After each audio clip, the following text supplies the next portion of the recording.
سیدنا عثمان غنی رضی اللہ تعالیٰ وہ شخصیت ہے جن کا صرف مدینہ والوں پر نہیں، صرف مکہ والوں پر نہیں، صرف عرب والوں پر نہیں، صرف عجم والوں پر نہیں، سیدنا عثمان غنی رضی اللہ تعالیٰ وہ ہستی ہے جن کا احسان اس پوری امت پر ہے۔ قیامت آنے والی امت پر احسان کر کے جو شخصیت دنیا سے گئی ہے اس شخصیت کو سیدنا عثمان غنی کہتے ہیں۔ ہمیں پتہ ہونا چاہیے 18 ذی الحجہ کو سیدنا عثمان غنی رضی اللہ تعالیٰ کو شہید کیا گیا، اور شہید کیسے کیا گیا؟ عثمان غنی رضی اللہ تعالیٰ محترم سامنے اکرام، میں بہت دفعہ اس بات کو بیان کر چکا ہوں، ان کی شہادت کو بیان کر چکا ہوں، لیکن اللہ کی قسم ان کی شہادت کو جتنی دفعہ بیان کیا جائے اتنی دفعہ اللہ تبارک و تعالیٰ ایک الگ کیفیت عطا فرماتا ہے۔ ایک ایسی شخصیت تھی، اس لیے محترم سامنے اکرام، میں اور آپ کربلا کے بارے میں سنتے ہیں، کربلا کے بارے میں ہم سارے جانتے ہیں، سیدنا حسین رضی اللہ تعالیٰ عنہ اور ان کے کنبے کو اور ان کے خاندان کو کس بے دردی کے ساتھ شہید کیا گیا ہم جانتے ہیں، بڑا ظلم کیا گیا۔ لیکن محترم سامنے اکرام، اگر تاریخ کو دیکھا جائے، اگر شریعت کو دیکھا جائے، جو ظلم کربلا کے اندر ہوا اس سے 4 گنا زیادہ ظلم حضرت عثمان غنی رضی اللہ تعالیٰ عنہ پر، اس سے 4 گنا زیادہ ظلم سیدنا عثمان غنی رضی اللہ تعالیٰ عنہ کے گھرانے پر ہوا۔ اس لیے محترم سامنے اکرام، جیسے ہمیں اور واقعات یاد ہوتے ہیں، ہمیں سیدنا عثمان غنی رضی اللہ تعالیٰ عنہ کو بھی یاد رکھنا چاہیے۔ کیسے ان کو شہید کیا گیا؟ حضرت عثمان غنی رضی اللہ تعالیٰ عنہ کون شخص ہے؟ محترم سامنے اکرام، اللہ کے نبی صلی اللہ علیہ وسلم کی مجلس لگی ہوئی ہے، حضرت کعب بن مرہ رضی اللہ تعالیٰ عنہ فرماتے ہیں، فرمایا ہم اللہ کے نبی کی مجلس میں بیٹھے ہوئے تھے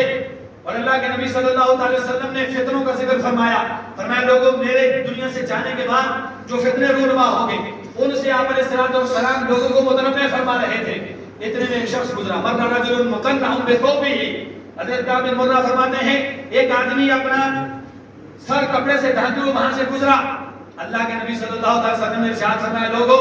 یہ جن فتنوں سے میں تمہیں آگاہ کر رہا ہوں، یہ فتنے جب دنیا کے اندر رونما ہوں گے، یہ جو شخص گزر رہا ہے اس دن بھی شخص ہدایت پر ہوگا۔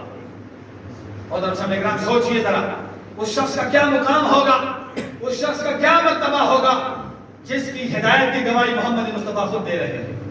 حضرت کعب بن مرہ فرماتے ہیں مجھے بڑا تجسس ہوا کہ یہ کون نصیبے والا شخص ہے، یہ کون ہدایت یافتہ شخص ہے، ارے اس کے ایمان کا کیا عالم ہوگا، اس کے تقوی کا کیا عالم ہوگا، میں ذرا اس کو جا کر دیکھوں تو صحیح یہ کون ہے۔ حضرت کعب بن مرہ فرماتے ہیں میں جب ان کے پاس گیا میں نے دیکھا وہ عثمان بن عفان رضی اللہ تعالیٰ عنہ۔ دیکھیے آج ہم میں سے ہر ایک اپنے آپ کو ہدایت یافتہ کہتا ہے، ہر ایک اپنے آپ کو ایمان والا کہتا ہے، لیکن اس شخص کے ایمان کا کیا عالم ہوگا،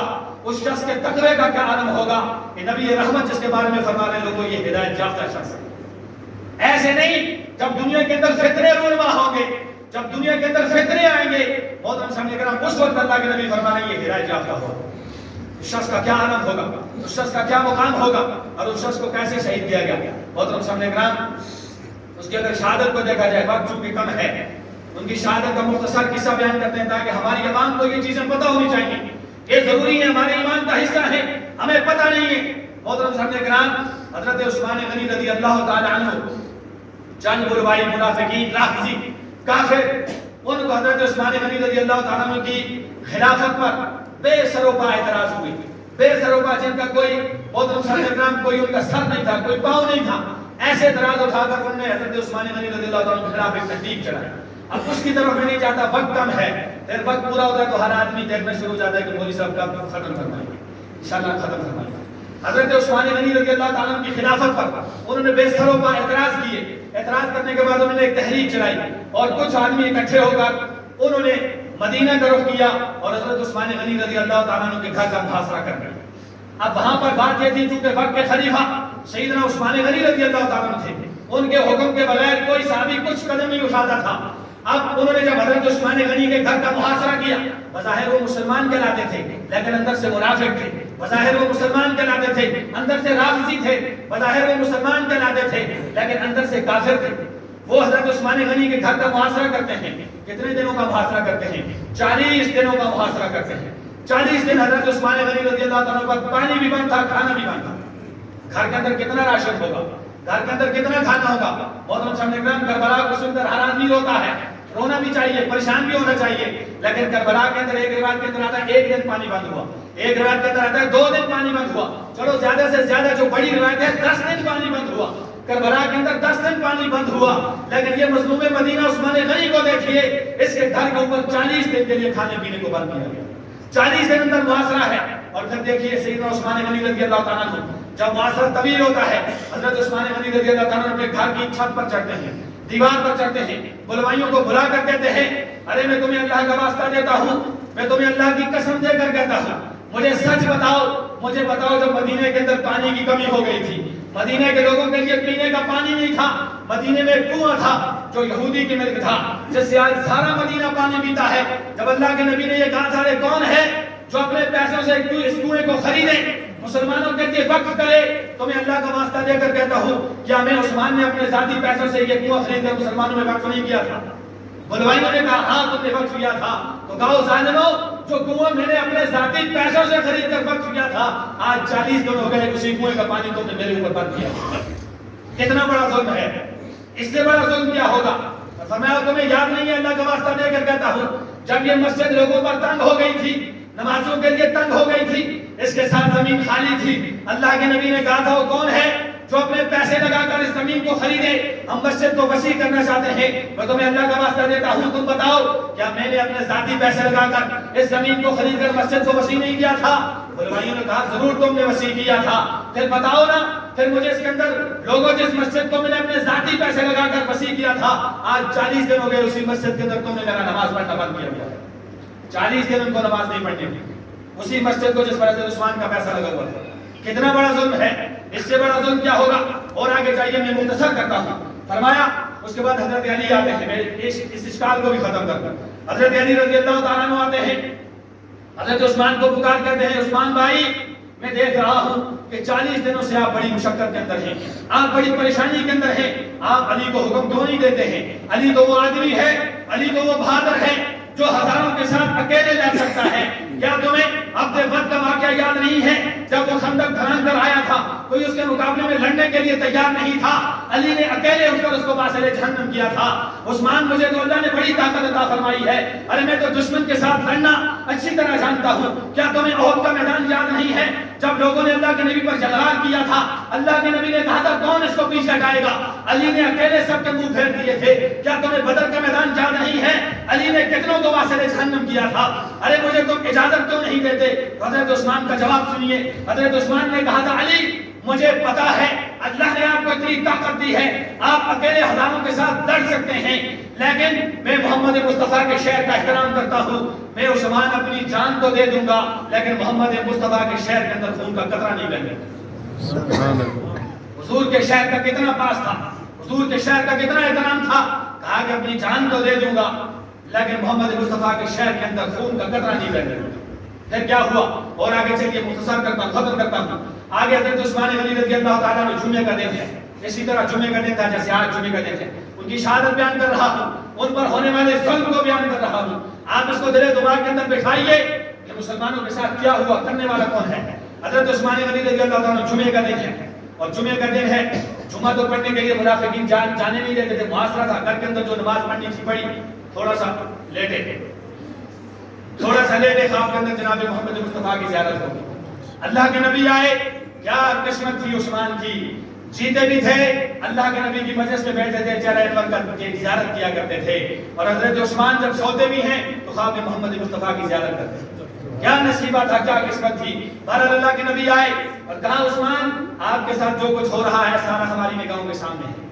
سب کچھ ہمارے سامنے ہے، اب تمہیں دو چیزیں دیتا ہوں ان میں سے ایک کو اختیار کر لو، اگر تم کہو میں تمہارے دشمنوں کے لیے بد دعا کرتا ہوں اللہ ان کو زمین کے اندر دھسائے گا،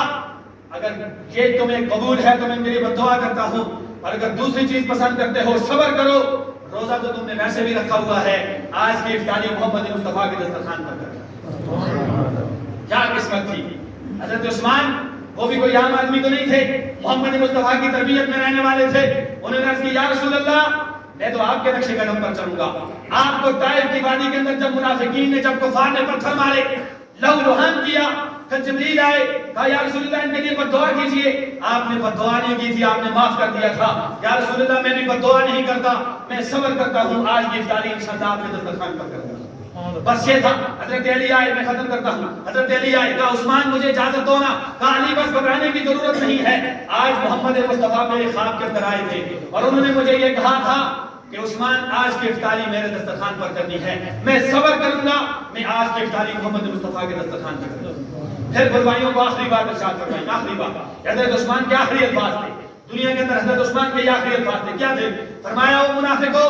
میں تمہیں یہ کہتا ہوں کسی آدمی کی جان لینے کے لیے 3 وجوہات ہوتی ہیں. اگر کوئی آدمی اسلام سے مرتد ہو جاتا ہے, اس کی وجہ سے اس کی جان لی جاتی ہے, اس کو قتل کیا جاتا ہے. میں نے تو جب سے اسلام لایا ہے, اسلام کو چھوڑنا تو بڑے دور کی بات ہے, اسلام کے بارے میں میرے دل کے اندر شک و شبہ بھی پیدا نہیں ہوتا. میں تو اسلام پر پختہ ہوں, پھر تم میری جان کیوں لینا چاہتے ہو؟ دوسری بات کہی, فرمایا جو کسی مسلمان کو قتل کر دیتا ہے, کسی جان کو قتل کر دیتا ہے, اس کے بدلے میں سزا یہ ہے کہ اس کو قتل کیا جاتا ہے. اور میں تو جب سے بالغ ہوا ہوں, میں نے تو کسی چونٹی کی جان نہیں دی ہے, مسلمان کی جان لینا تو بڑی دور کی بات ہے. تم مجھے کیوں قتل کرنا چاہتے ہو؟ فرمایا تیسری بات یہ ہے, اگر کوئی شادی شدہ آدمی زنا کرتا ہے, بدکاری کرتا ہے, اسلام میں اس کی سزا یہ ہے کہ اس کو پتھر مار مار کر ہلاک کر دیا جاتا ہے, اس کی جان لے لی جاتی ہے. ارے عثمان نے تو اسلام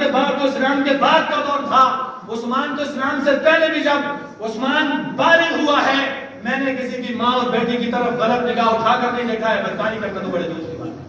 تم میری جان کیوں لینا چاہتے ہو؟ ان بلوائیوں نے کہا ہمیں پتا ہے ان تینوں کاموں میں سے آپ نے کوئی کام نہیں کیا ہے, لیکن ہم یہ چاہتے ہیں کہ یہ خلافت ہمارے حوالے کر دو. خلافت تو چونکہ مسلمانوں کی امانت تھی. حضرت عثمان غنی رضی اللہ تعالیٰ نے کہا او بلوائیوں, منافقوں, میں اپنی جان تو دے سکتا ہوں, لیکن مسلمانوں کی یہ خلافت جو میرے پاس امانت ہے, یہ میں تمہارے حوالے نہیں دے سکتا. بس یہ بات تھی. عصر کی نماز پڑھی, عصر کی نماز پڑھنے کے بعد قرآن کھول کر بیٹھے, شروع سے قرآن کو پڑھنا شروع کیا. جب شروع سے پڑھا, کچھ پڑھا تھا, بلوائیوں نے پیچھے سے جو ہے نا وہ دیوار کو پھلانگا, گھر کے پیچھے سے دیوار کو پھلانگا اور حضرت عثمان غنی رضی اللہ تعالیٰ نے کر بات کی. اب یہاں بھی یہ ہے کہ سامنے سے کیوں نہیں آئے, دروازے سے کیوں نہیں آئے؟ دروازے سے اس لیے نہیں آئے کہ 40 دن تک جب حضرت عثمان کے گھر کا محاصرہ رہا, 40 دن تک حضرت علی کے 2 شیر, حضرت حسن, حضرت حسین, حضرت عثمان کے گھر کا پہرا دیتے تھے,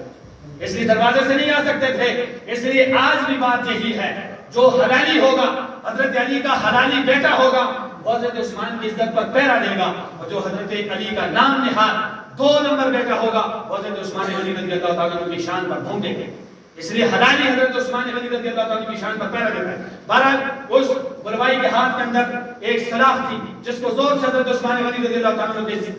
ماتھے پہ مارا, خون کا فوارہ چھوٹا اور سیدھا قرآن کریم کے اوپر. اور دوسرا وار کیا نیزے سے, اس نے بلوائی کے ہاتھ کے اندر جو نیزہ تھا, اس نے دوسرے نیزے سے وار کیا, حضرت عثمان کے سینے پر لگا اور سیدھا پیچھے سے جا کر نکل گیا. حضرت عثمان غنی رضی اللہ تعالیٰ عنہ سیدھے قرآن کے اوپر جا کر گئے. واہ عثمان, کیا قسمت پائی ہے تم نے, واہ عثمان, کیا نصیبہ ہے تیرا, کیا قسمت ہے تیری کہ کل میدان محشر کے اندر جب شہداء کو بلایا جائے گا, کسی کی شہادت کی گواہی بدر کا میدان دے گا, کسی کی شہادت کی گواہی احد کا میدان دے گا, کسی کی شہادت کی گواہی مسجد کا محراب اور منبر دے گا. قربان جاؤ عثمان, تیری قسمت پر تیری شہادت کی گواہی میدان محشر کے اندر رب کا قرآن پڑھا. کیا قسمت پائی ہے. اور ہمیشہ کے لیے محترم سامعین کرام, وہاں پر 3 دن تک بلوائیوں نے دفن بھی نہیں کرنے دیا. 3 دن تک بغیر کفن کے حضرت عثمان کی جو ہے نا وہاں پر میت پڑی رہی. تیسرے دن حضرت علی رضی اللہ تعالیٰ نے رات کے اندھیرے کے اندر حضرت عثمان کو اٹھایا اور اٹھا کر حضرت عثمان غنی رضی اللہ تعالیٰ کو, انہوں نے روزے کا بھی پہرا کر رکھا تھا, یا اگر دفن نہ کر دیں, انہوں نے جا کر وہ پیچھے کر حضرت علی رضی اللہ تعالیٰ نے جا کر جنت البقیع کے کونے کے اندر حضرت عثمان غنی رضی اللہ تعالیٰ کو ہمیشہ ہمیشہ کے لیے سلا دیا. بہرحال حضرت عثمان غنی رضی اللہ تعالیٰ عنہ کو تو محترم سامعین کرام ان کے لیے تو یہ مسئلہ تھا, لیکن یہاں پر میں ایک مسئلہ عرض کر دوں کہ محترم سامعین کرام, جب میت ہو جائے تو محترم سامعین کرام, خدا را یہ لمبے اوقات کے لیے میت کو رکھنا یہ کوئی اچھی بات نہیں ہے, یہ شریعت کے مطابق بات نہیں ہے. شریعت کے اندر یہ ہے کہ اگر آپ کے ہاں کوئی فوتگی ہو گئی ہے, اس کو صرف اتنی دیر کے لیے رکھنا صحیح ہے کہ کفن کا اور قبر کا انتظام ہو جائے. بس کفن کا انتظام ہو گیا, قبر کا انتظام ہو گیا, پھر اس میت کو اللہ کے حوالے کر دینا چاہیے. یہاں تک بھی فقہاء نے لکھا ہے, آپ جب جنازہ پڑھنے کے بعد میت کو اٹھاتے ہیں, آہستہ نہ چلیے, تیز چل کے جائیے, اس کے ساتھ دیر نہ کیجیے. اگر یہ اچھا ہے تو یہ اپنی اچھائی کو پہنچ جائے گا, برا ہے تو فقہاء نے لکھا ہے کہ ایسی برائی کو تم اپنے قدموں پر کیوں اٹھائے گا. اللہ ہم سب کی حفاظت فرمائے. اس لیے محترم سامعین کرام, یہ مسئلہ یاد رکھیے, جب بھی کہیں کوئی فوت ہو جائے جلدی کفن دفن کا انتظام کیجیے. اللہ تبارک و تعالیٰ مجھے اور آپ کو شریعت کو سمجھ کر اس پر عمل کرنے کی توفیق عطا فرمائے.